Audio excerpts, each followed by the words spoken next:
ESPN did a piece on me. Nice. And what happened was, by that time, it was 25 years after I had my first heart transplant. I didn't want to talk about my transplant, but anyways, I did this thing for ESPN, and I went back to Wales where I got the original transplant, and I had this sort of epiphany as I was standing in front of the gravesite of the young man whose heart was in my chest, had been there for a quarter century, and I was standing with his dad. And I just had this epiphany where for the past 25 years, it had always been about me. How do I make more money? How do I pay for my kids? How do I pay for my house? How do I take care of me and mine? And at that moment, everything changed for me. All right, guys, welcome to another episode of The Report. Today, we are in the studio here in downtown San Diego, and we got some scattered clouds outside, but excited. I don't know how it's already almost March here in a couple days, which is pretty crazy. But anyways, I got a special guest today that I'm super excited for. He is a business coach, a keynote speaker, and a former professional soccer player who was actually the first professional athlete to ever play a professional sport after receiving a heart transplant. I got my man, Simon Keys. Simon, welcome to the show. Thanks, brother. Thanks. Happy to be here. Yeah, Simon, I appreciate you coming out from Vegas. A little quick trip on Southwest Airlines today. Southwest Airlines. Yeah, man, you can't beat that. Dude, I love Vegas, and I was telling you before we started recording, it's such a centralized hub for business. State of Nevada, you got no state income tax, and all the big names flying to Vegas for all these events, these conferences, UFC fights, boxing fights, and so I feel like it's really becoming the business hub for all business on the western side of the country. Well, yeah, Las Vegas. I've been there 30 years, so it's changed a lot. This city, that city's on fire. I mean, it's just incredible. Raiders, hockey, F1, Super Bowl. I mean, it's just out of control. Yeah, I read, actually my friend Lisa Song, who's been on this podcast, she's out in Vegas. She was saying that she's got some short-term rentals out there in Vegas. She said their revenue this spring has been like more than double what it was last year just with the Super Bowl and all the events. F1 was January, right? F1 was November. November, okay. Yeah. Okay. Yeah, but Super Bowl, yeah, the short-term rentals just spiked for sure. Yeah, that's crazy, man. So, dude, give us what was your professional soccer days like, man? You played professional soccer for 7 years. That's pretty impressive. I played professional soccer before I had my heart transplant and after I had my heart transplant. That's insane. And so they were totally different. Before my transplant, it was awesome because I was a professional player and just living the dream and making money and living in London and everything was good. After I got my heart transplant and I came back, it actually didn't matter how I played. I was always the heart guy. And it just became way bigger than it should have been. And it just suffocated me. Just the media and the media attention. And, we'd get a couple of days off and, the teammates would scatter and go play golf and relax. And I'd have to get on a plane and go to New York and do TV or LA or, whatever it was. It actually, the press actually drove me out of the game. But really? Yeah. I don't have any regrets, but it just got too much. What was it about the press that turned you off? It was every day. It was every day for years, year after year after year, and it was year. And so I actually, Rich, I actually came to the conclusion that my career was over while we had 3 days off in the middle of a season, and I found myself sitting in Milan, Italy, doing an Italian talk show. In Italian, of which I don't speak.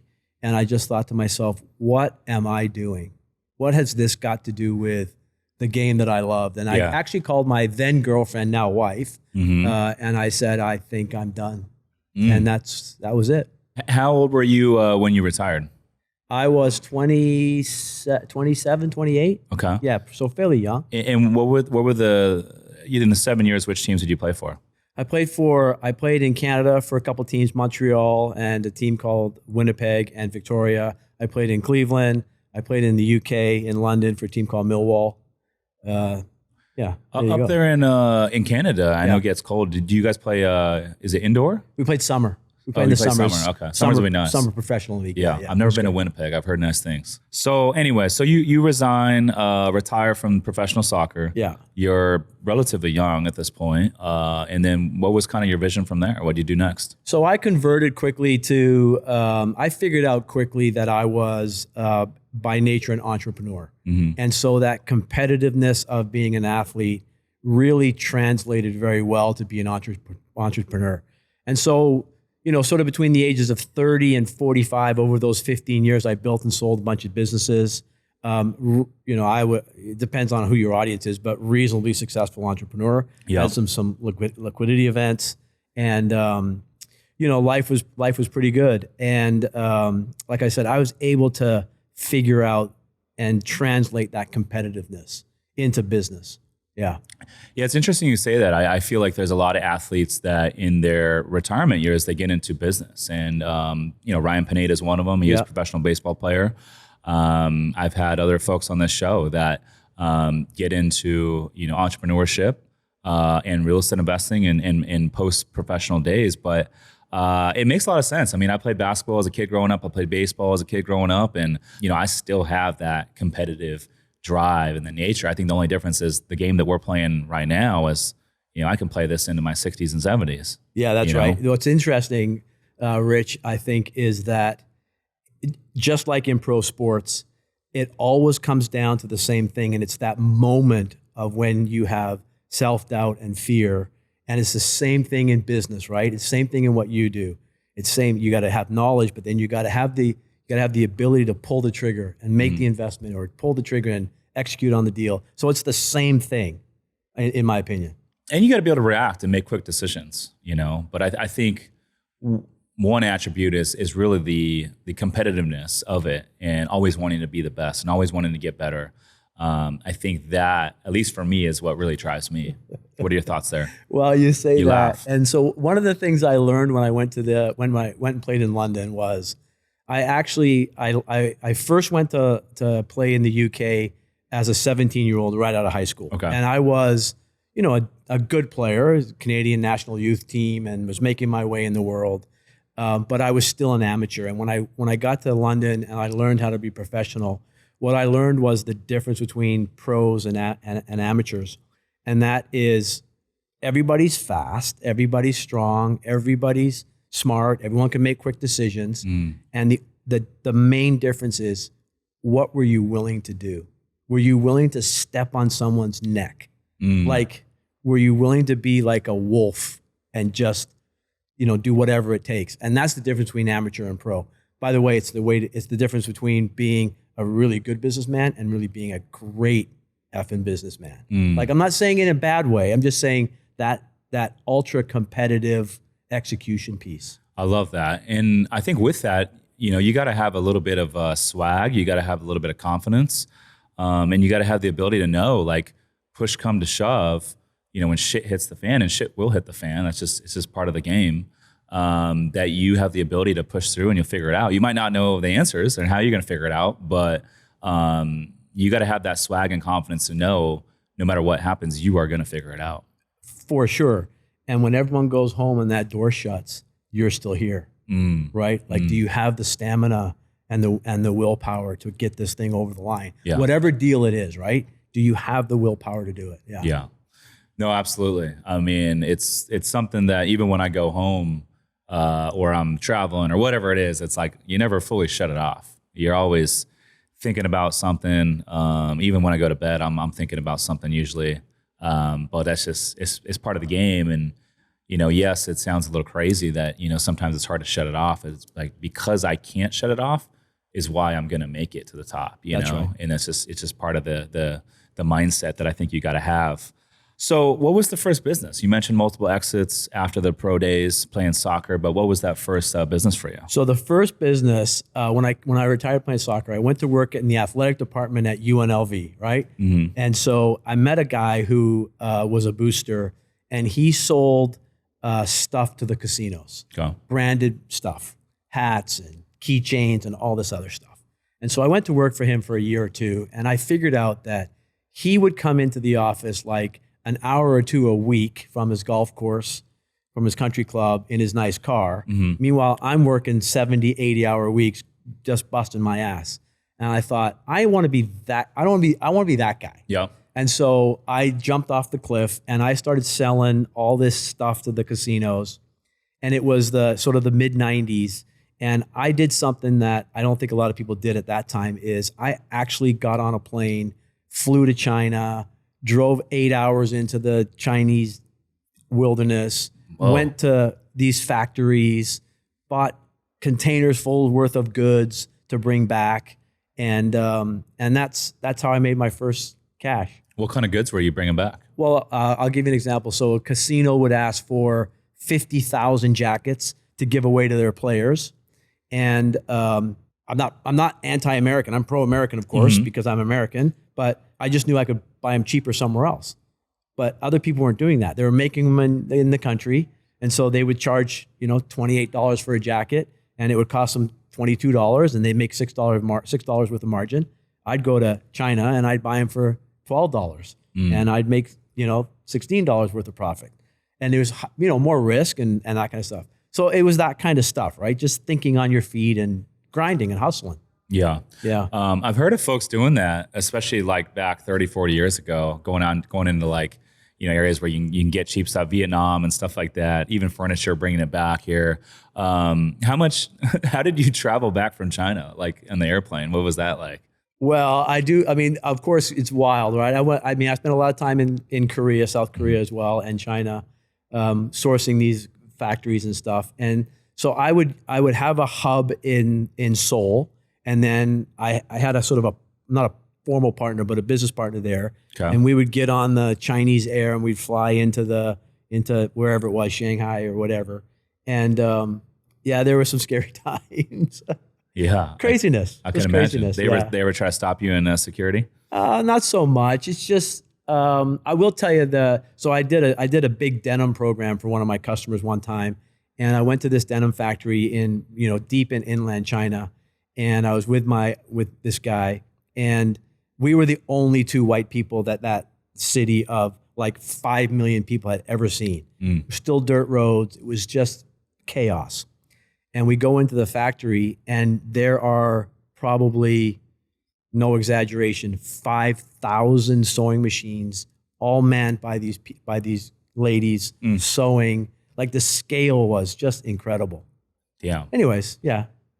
5,000. 5,000, just massive, like football fields of these sewing machines. That's crazy. Yeah, it was craziness. So how big did you scale that company, or was that just the first one? That was the first one. I got that one to about $10 million top line revenue annually. Wow. Yeah. That's impressive. Yeah, I was a young dumb kid. Just it was all hustle. How were you selling the items back here at the States? I would usually always have a PO in my pocket, meaning I was making them for somebody. So I didn't have a lot of risk. In the example I gave you, the casino would give me a $150,000 PO. So I had that as collateral. I'd go over, I'd place an order for $60,000 or whatever, and that's the game that I had. So I just made the delta all the time. Yeah. Yeah, I love that. Yeah. So you built a $10 million company, and then from there, did you exit? I sold that one. Wow. Yeah, I sold that one. What did you sell for? You remember? I did okay. Let's just leave it at that. Okay, we'll leave it at that. Yeah. I got into a staffing company where we managed arenas and stadiums. Interesting. Yeah, so that was cool. What do you guys do there? I provide the staff. Literally, I would provide the staff. So you go to a concession, or you go to a merchandise booth, or you go to you get the parking guys. I would provide all those services. And so we built that up a little bit. Was that a temporary thing, like just for concerts or like a weekend event? Yeah.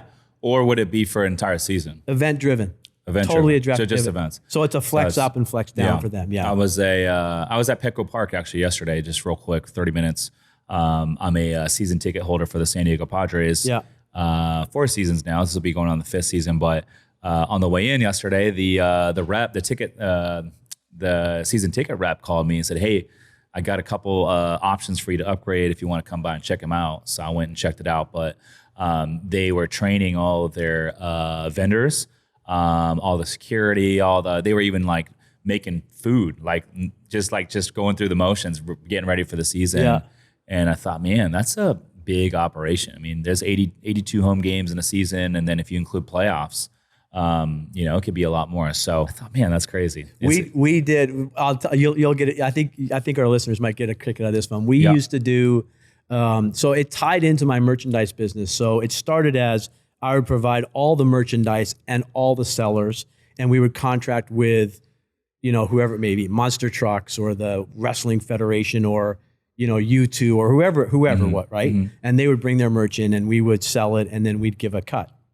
And I did everybody. The boxing matches with Don King. And what was interesting was I would be responsible for all the money. So it was still cash back in those days. So I'd be walking around these events with a backpack on, dressed in a backwards hat and shorts with $400,000, $500,000 of cash in my backpack. Damn. Just from collecting it. Where'd all that cash come from? Just from selling T-shirts. Like you're selling hundreds of thousands of dollars worth of T-shirts at these events. Anyways, I had this one incident with Don King where I did a heavyweight fight for him. It was Tyson versus Holyfield or something, or Lennox Lewis or whatever. It doesn't matter what it was. In Vegas at the Thomas and Mack Center. Fight. Oh, a heavyweight fight, championship of the world, big fight. Yeah. And we produced all the merchandise and sold all the merchandise. Anyways, I get a call from Don King, and he says, "You need to meet me tomorrow morning." This was the night after the fight. You meet me tomorrow morning at my house. So we go down to his house, and he says, "Where's my money? Where's my money?" Because he never really had the relationship where someone else would hold his money and then I had to pay him. It was always the other way around. So he wasn't very happy with me that I had this, $400,000 or $500,000 and I need to give him his cut. You ever have someone try to swipe at your bag there? Nah, nobody knew. Nobody knew. Yeah. It's just like this dude with a backpack and a backwards ball cap. Yeah, exactly. Anyways, I don't know why we talked about that. That's funny.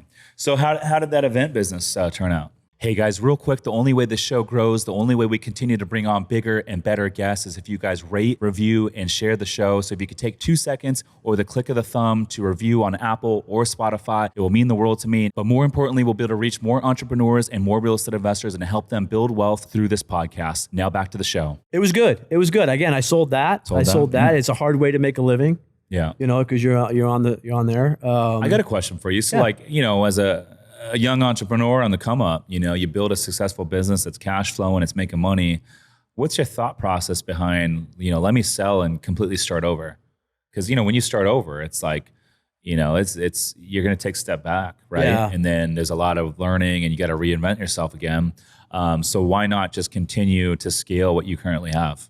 I can only speak for me, right? Like I get bored. And if I'm in this thing for 5 or 6 or 7 years, I'm just ready to tap out.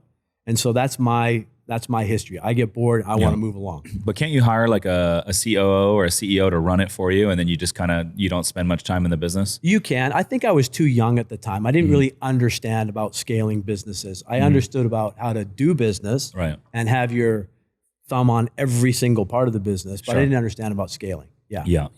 Okay. And so what happened after all that? I did another business where we, this is going to sound bizarre, but in the financial markets, we aggregated essentially life insurance policies for people who didn't need them anymore. It's a massive multi-billion industry. What's that? It's a massive industry. Massive multi-billion-dollar industry just in the United States. And so we aggregated a couple hundred of these things, almost 300 of these policies.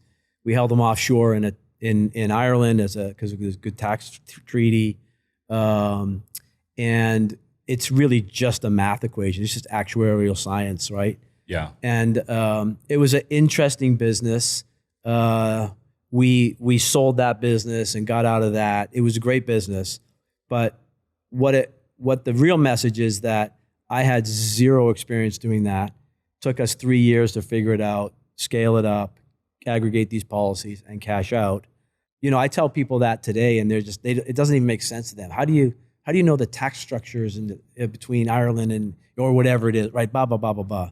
But that's entrepreneurship, right? Figuring shit out on the fly. Yeah. No, figuring it out for sure. And then at what point did you get into a lot of the stuff that you're doing now? You got the consulting, you're speaking, you got your foundation. Yeah. Tell us a little bit about how you got into the consulting. So in 2011, ESPN did a piece on me.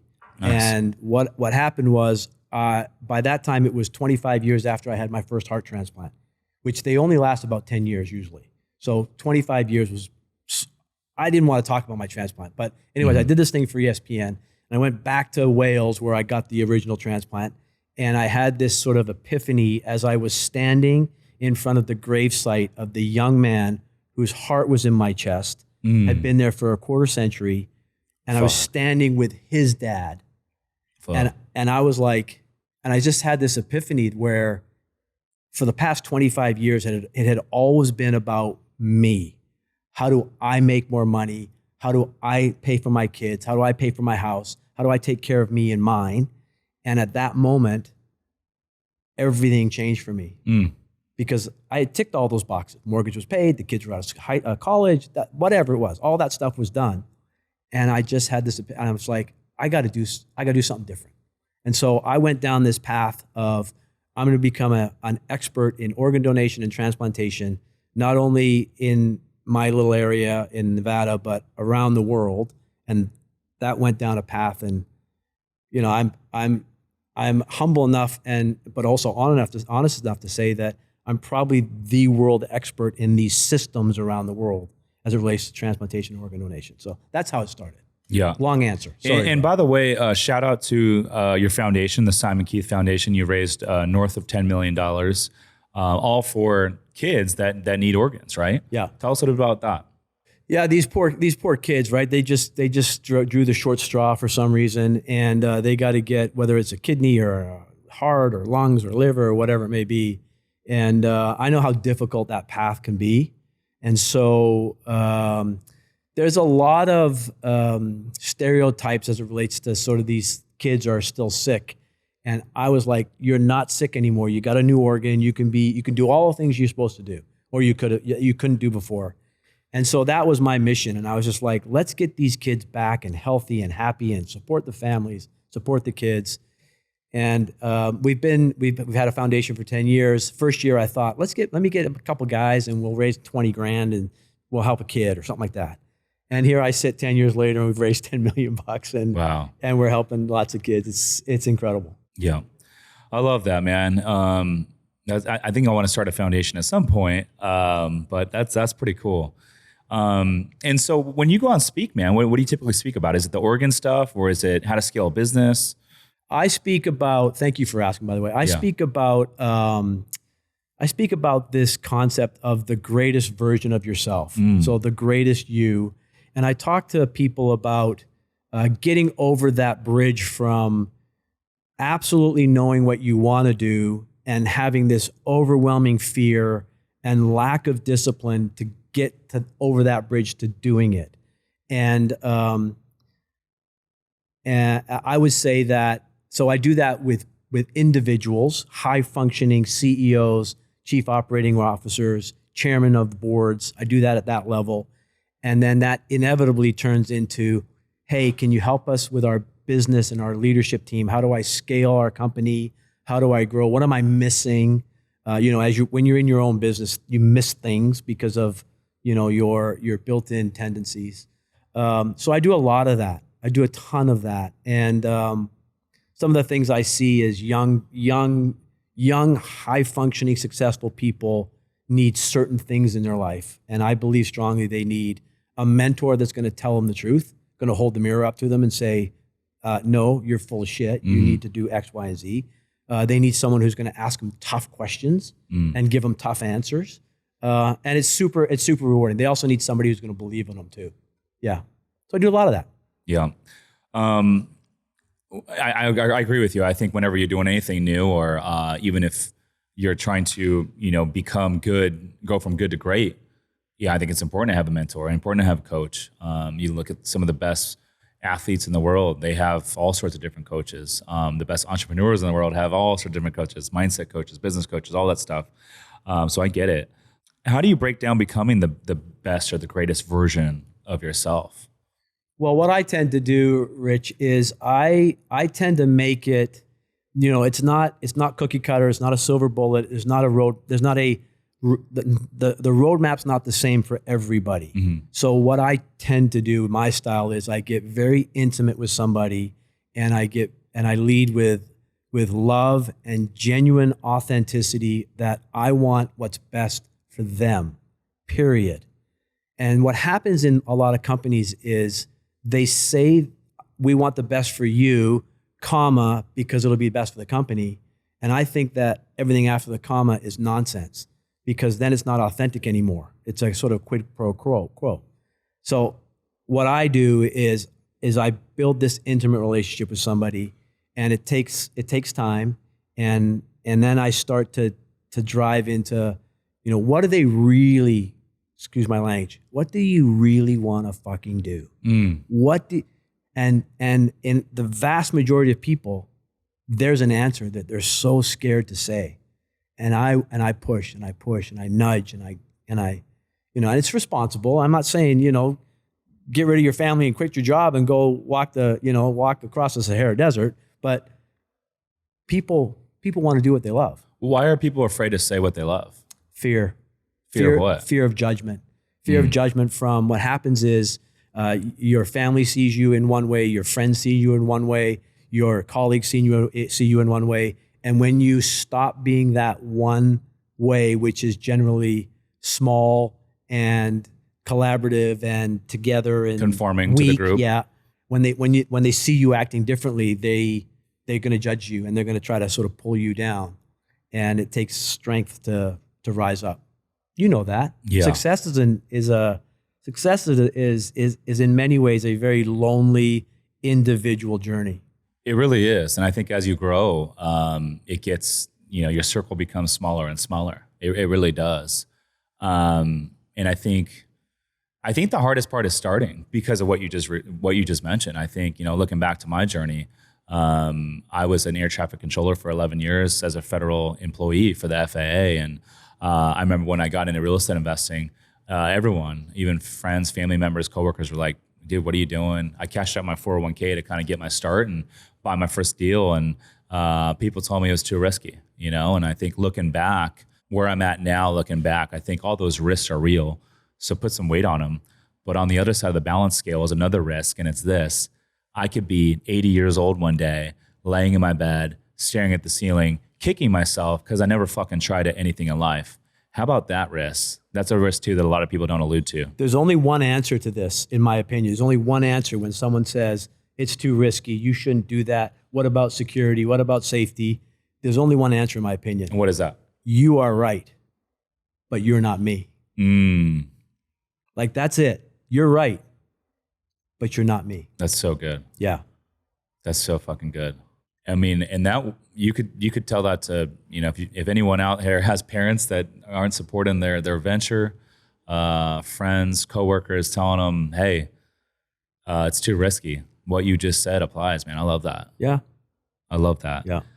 So, okay, what about the folks that are, they're in the game, they're 2 years in, 3 years in, 4 years in, they're getting their head kicked in, the ups and downs, they're learning that the game is all about ups and downs. And, I think they're looking to get to that next level. They're looking to scale. What kind of things can they do to kind of take their game to the next level and break through? Well, I think perseverance is important, right? Stamina and perseverance. Mm-hmm. Laser focus is important, right? Just like in sports. You have to do what others aren't willing to do. And so when you're in that moment of potential compromise, you just got to dig deep into your character. Character is an undervalued characteristic. So, I talk about character a lot to some people that I work with, and character is a very interesting thing because it's not around when you don't need it. When it's easy, you don't know it. You can't buy it, you can't sell it, you can't trade it. You don't even know you have it until you're in that holy shit, fuck you moment. And that's when it comes up. And so you just got to believe in yourself, man. That's it. Yeah. It's lonely, I tell you. You know that. Yeah, when you say character, I think a couple things, what you just mentioned, but I also think like reputation and how others view you, right? Like, are you a good human being? Do you say that you do what you say you're going to do? Are you someone that people like to do business with? They like to be around? Are you someone that inspires others?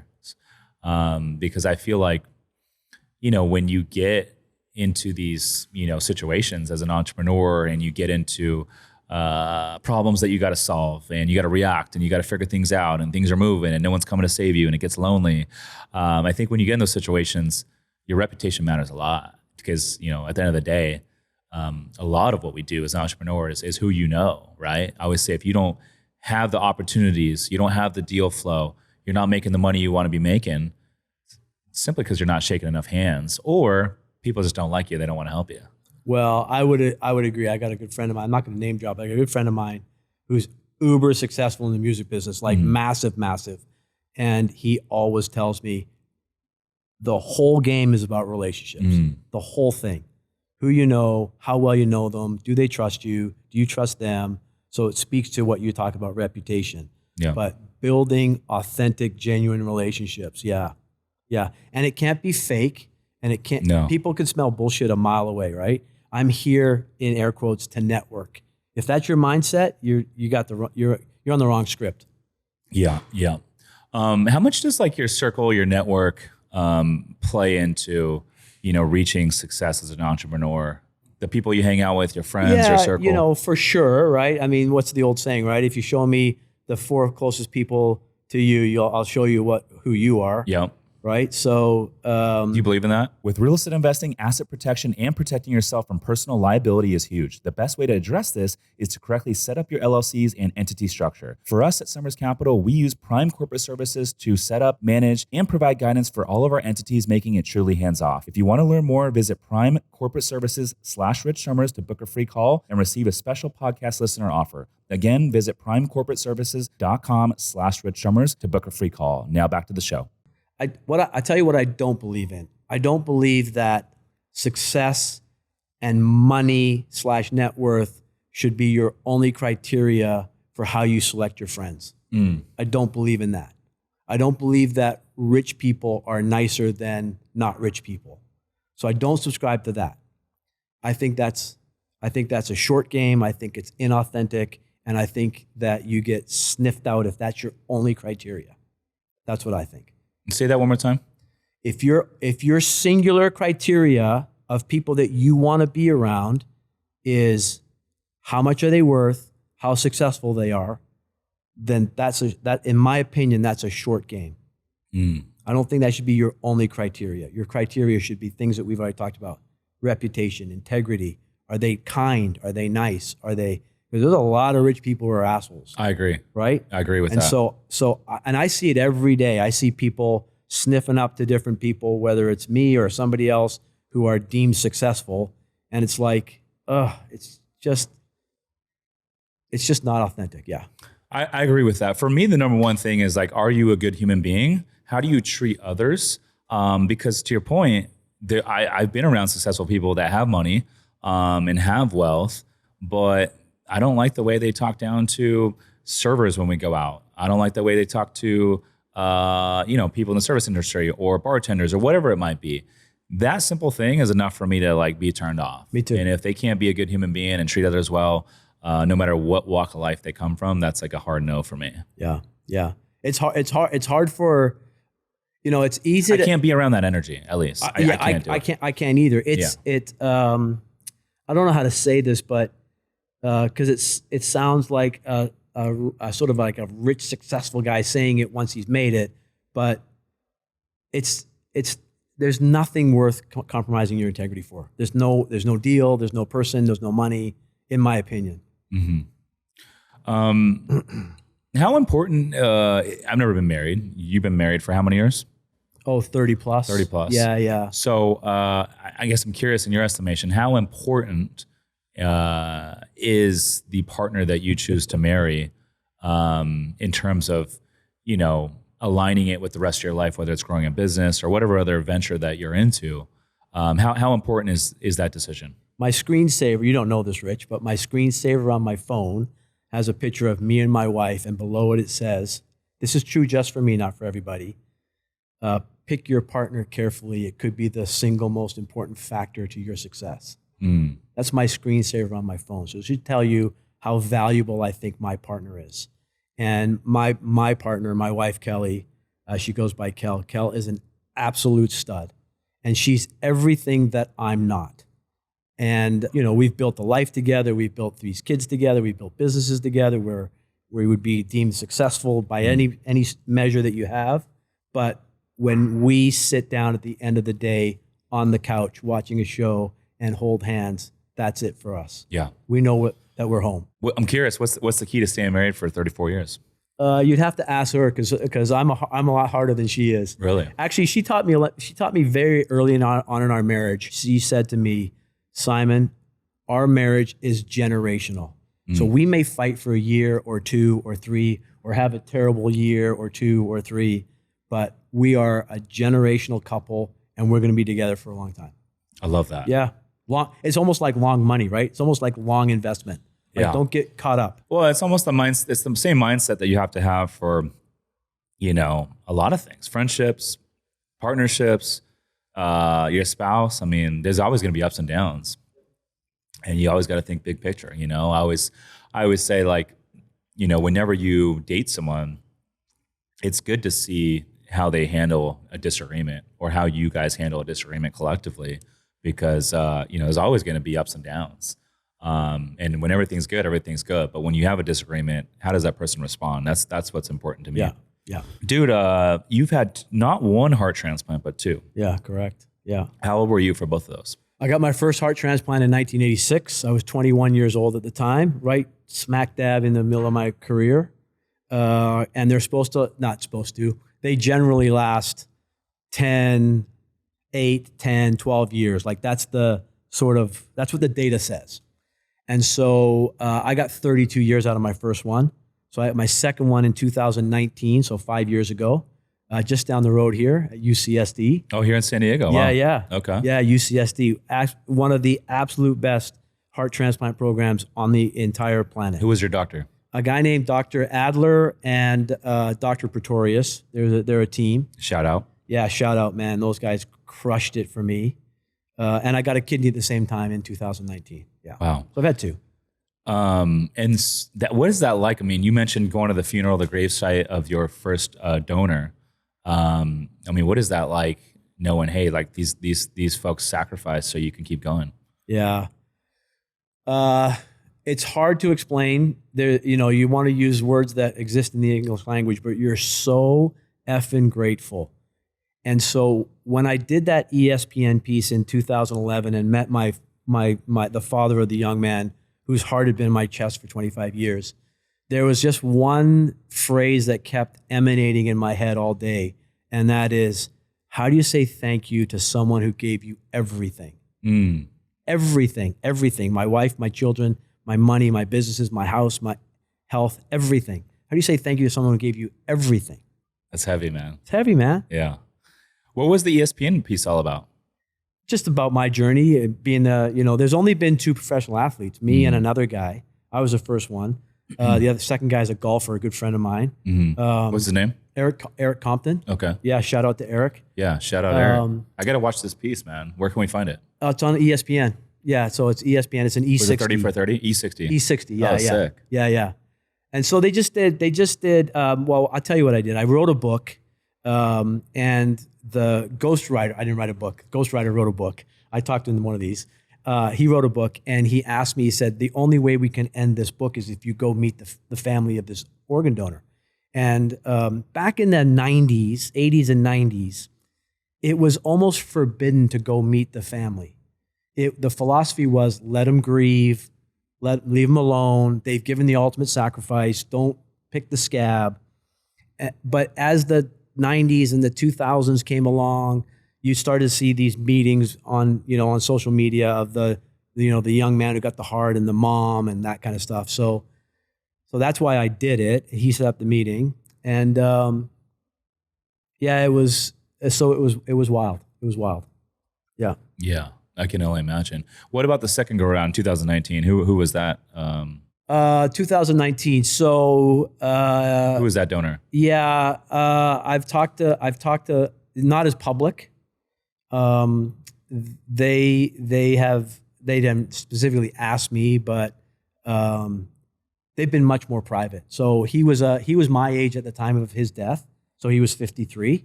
I've talked to his widow now, and their family, and they follow me on Instagram, and I think they're proud of the foundation and that kind of stuff. But I don't really have permission to talk too much about, Yeah.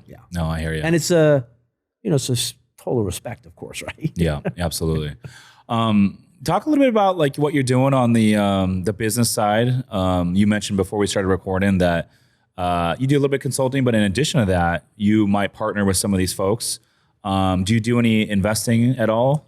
I do. So generally, I get brought in based on my very unique background of being able to scale entrepreneurial enterprises. I generally work in sort of north of $100 million enterprises that are trying to get to the next level. Hundreds, sometimes thousands of employees. Doesn't really matter what the industry is, because I have such a diverse background. And generally, they bring me in when they're sort of stuck, or they see growth on the horizon. They don't know how to manage it, and I'll come in and just like I do with individuals, I build an intimate relationship with the organization, with either the board or the management team. I'll deploy certain strategies and thought processes and philosophies, and I'll help them either ask themselves difficult questions, answer some difficult questions, help them make decisions, help them do things that they don't maybe want to do at times, all in the goal of creating a better culture, creating a better leadership team, creating a better business with the growth mindset. Yeah, I do a lot of it. Sometimes when I do it, I'll invest in the company to put some skin in the game. Sometimes I'll act as a consultant for the management team. Sometimes I'll act as a consultant for the board. Sometimes I'll just do one-on-one, executive coaching for the CEO, whatever they need. Yeah. Yeah, I love that. How many? I'm curious. How many companies are you working with right now in ballpark? Well, I've scaled back. In 2023, I had 7, and that was a lot. I'm now down to 3, and I'm ready to pick up one more, I think. How much time per week do you spend with each company on average? I think it just depends. It depends where they're located. It depends on what their needs are. I generally get, I don't know, you could probably figure it out. I'm a kind of all-in kind of guy.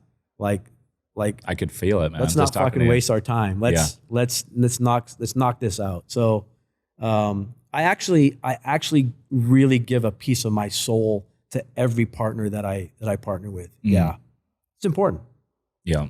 How do you determine if you're going to invest? Like anybody else, I look for value. I look for undervalued assets. I look for potential growth. I look for things that maybe some things that are coming that are tipping points in the deals. Mm-hmm. Sometimes I invest with my heart. Sometimes I invest with my head.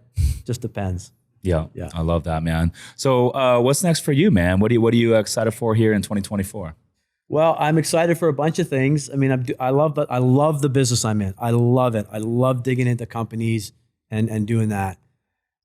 I've been presented with an opportunity that in the United States, there's a lot of change going on in terms of the macro ecosystem of organ donation and transplantation. High profile, a lot of congressional stuff, Senate stuff. I'm active in DC, and I think I might really dig in. I think. Yeah? I'm right on the edge, man. Really dig in, yeah. Into what? To be the fucking guy who can change the system. To be the guy. And so I'm doing what I do with my clients. I'm asking myself the difficult questions. Are you ready? Are you willing to commit to do this? Are you willing to take all the good and all the bad that's going to come with it? It's a tough question. I'm not quite there That's a tough thing to do, though. Yeah. I think a lot of people have tried and failed. Yeah. In your eyes, what do you think it would take? I think it takes a lot of things. I think there's some political savviness that needs to be taken into account. I think there's I think there's putting your arm around sort of everybody in the system, which is a massive system. I think ultimately it's willpower. I just think it's political willpower, business willpower, influence with willpower. I think it comes down to willpower. I think it's which means you gotta, it's everything. It's all in. Yeah. So going back to like, our discussion early on in the conversation is like, for all these folks out there that are looking to get into entrepreneurship, I mean, do you think willpower is the number one thing that you need to carry with you? I think so. Yeah. Just not giving up. Yeah. I think, at least when I started, it was like a lot of folks I think can resonate with this. They're afraid to fail. They're afraid to make that mistake. And so they don't get started because of the fear of failure. But in all reality, once you get started, you realize like failure is part of the game. I think the only way you fail is if you give up. I agree. I think there's one more step on the step ladder as it relates to fear of failure. And what is that? I think that ultimately people are fear of success. They have a fear of success. Really? Yeah. It's almost like self-sabotaging their own journey. I think people, so when I work with super high achievers, what they're ultimately afraid of is being that, holy shit, I can't believe this is me version of myself. Like, why can't you win the Medal of Honor from the president? Why can't you go and speak at the United Nations? Why can't you fill in the back, ring the bell at the NASDAQ? Like, why can't you? And I don't think that's a fear of failure. I think that's a fear of ultimate success. Yeah. That's deep. And you think that holds a lot of people back from kind of... Yeah, there's a quote that my family that we talk about a lot. It's a quote called "Our deepest fear," and our deepest fear is not that we are inadequate. Our deepest fear is that we are powerful beyond measure. That's our deepest fear, not that we're inadequate. Our deepest fear is that we're powerful beyond measure. That scares people. Yeah. What do you think our purpose is as human beings, like here on planet Earth? Like, what's your purpose? Well, I think as you get a little bit older, I'm 20 years older than you now, right? I'm 58. This word legacy rattles around in your head. And so one of the things that I do with my high functioning entrepreneurs or chairs or whatever is I go through this system that I have.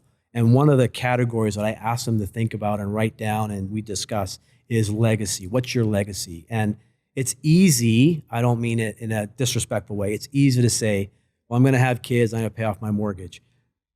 Awesome, super, but what's more? What's bigger? What's bigger? What gives to humanity? What's gonna leave a real legacy over generations?